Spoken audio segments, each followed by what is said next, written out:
Hello, Plainview Pirates. My name is Mrs. Yongi, and I am the library para. Today we are reading Chapter 5.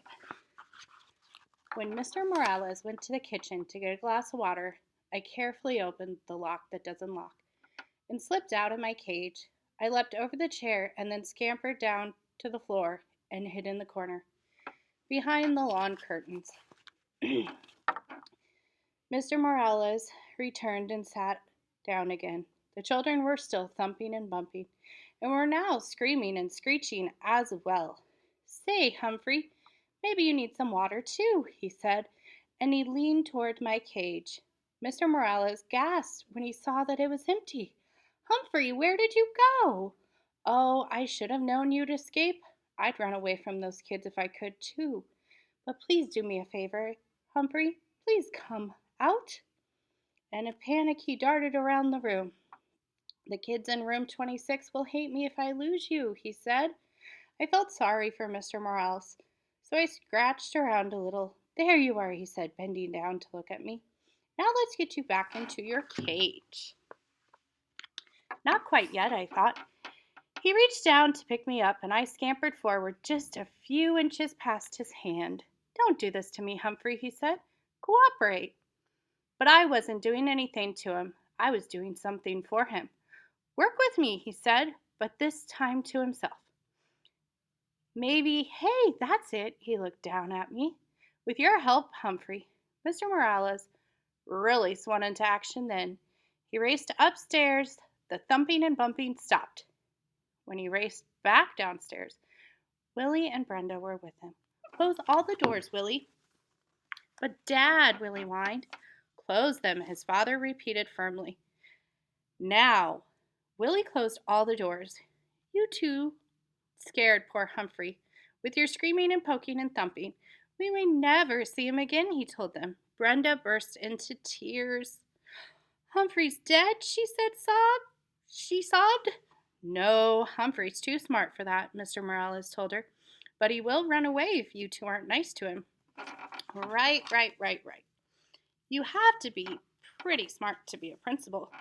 Now, do you want to help me get Humphrey back?"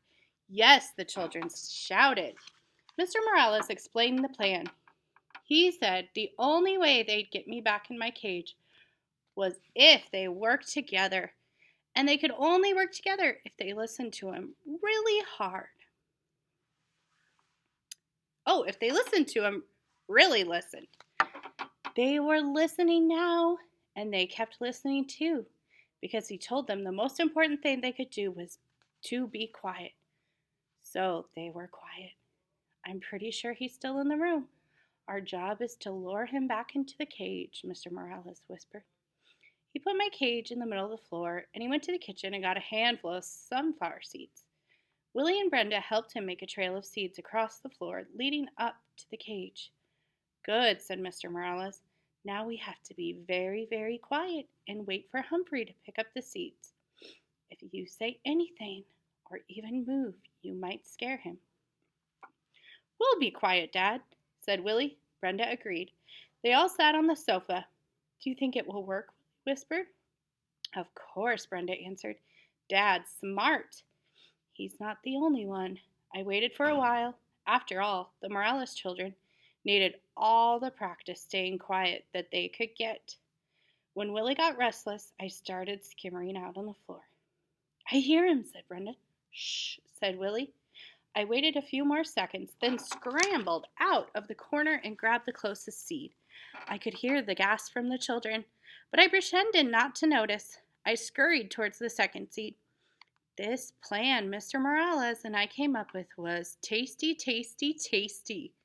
I could almost feel 3 pairs of eyes fixed on me, but I ignored them. I grabbed up the third and the fourth seeds, hid them in my check pouch, and then stopped right outside the open door of my cage. Inside, Mr. Morales had left a lovely pile of sunflower seeds. It was nice to be free, but my cage was home after all. Besides, until the day somebody fixes the lock that doesn't lock, I can get out whenever I want. The kids were still quiet, so I made a run for the cage. Mr. Morales quickly closed the door, and the children began to cheer. "We did it!" said Brenda. "Dad's the smartest man in the world," said Willie. "Hey, you kids helped. When we cooperate and work together, we make a pretty good team," Mr. Morales told them. "Lo mejor," Willie agreed. "The best." Mr. Morales squatted down and winked at me. Of course Humphrey helped too. I'll say, the rest of the weekend the Morales family was fine. Sometimes the kids started interrupting their dad or mom, but Mr. Morales just reminded them that they could be polite if they tried. Willie and Brenda tried. Miss Morales sold a house. It turns out that selling other people's houses is her job, so they celebrated with pizza and ice cream. Brenda learned to hold me gently. Willie even cleaned the poo out of my cage, which I appreciated. Life is good, I thought, as Mr. Morales drove me back to school on Monday. Then I remembered Miss Brisbane and how she said I was a troublemaker and she was going to get rid of me. "Humphrey, you are a true friend," said Mr. Morales, as he carried my cage back into room 26. "I'll never forget what you did for me."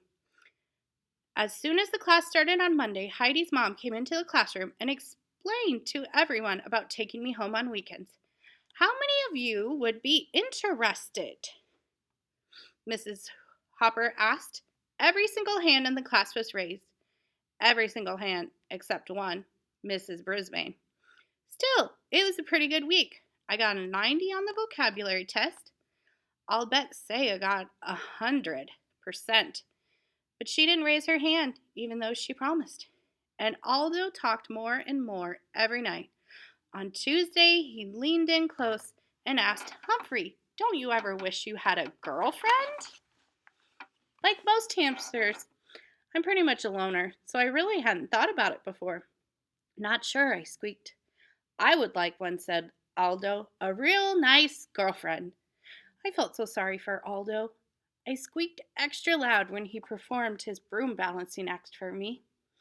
I was still thinking about him on Wednesday. After everyone had left, while there was still light coming in the window, I meandered outside of the cage to help myself to any mealworm that Heidi might have left behind when she fed me earlier that day. The table was covered with newspapers. While I nibbled, I browsed the news. All of life was there on the pages of the newspaper. Births and deaths, lost pets, sad, sad, sad. Funny jokes, good news, and bad news. And there were ads.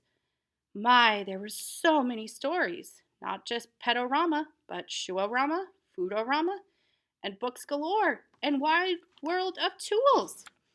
And there was another ad too. One in particular that caught my eye that afternoon.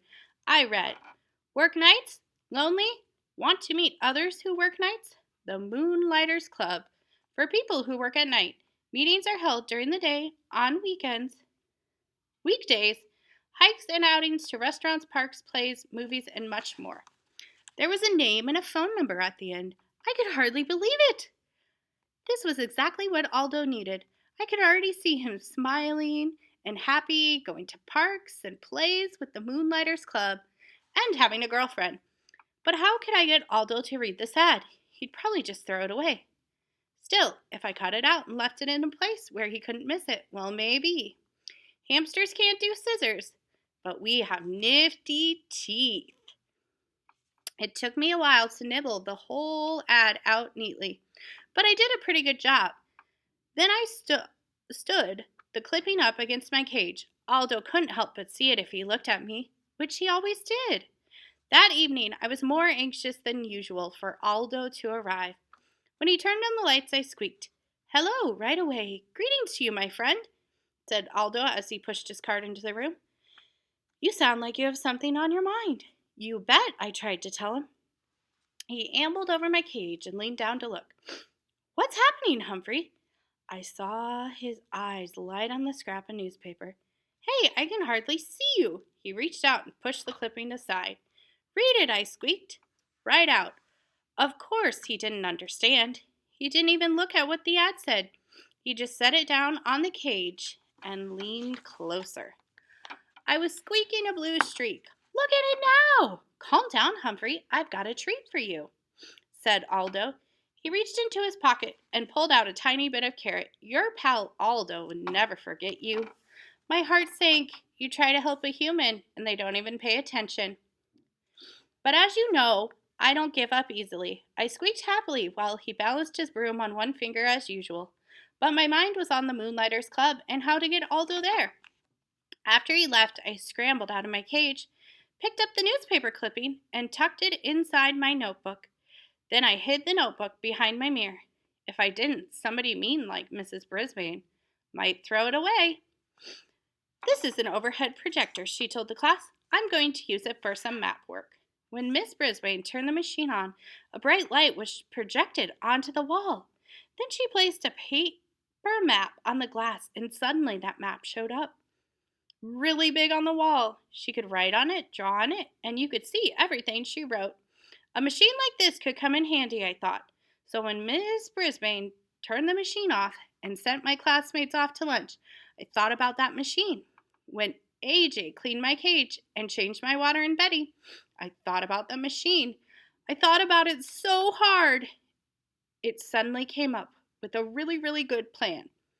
But it would be difficult to carry out and dangerous as well. Tip 5. If a hamster manages to escape his cage, you can sometimes lure him back with a trail of sunflower seeds. Guide to the Care and Feeding of Hamsters by Dr. Harvey H. Hammer. All right, join us tomorrow for Moonlight Madness.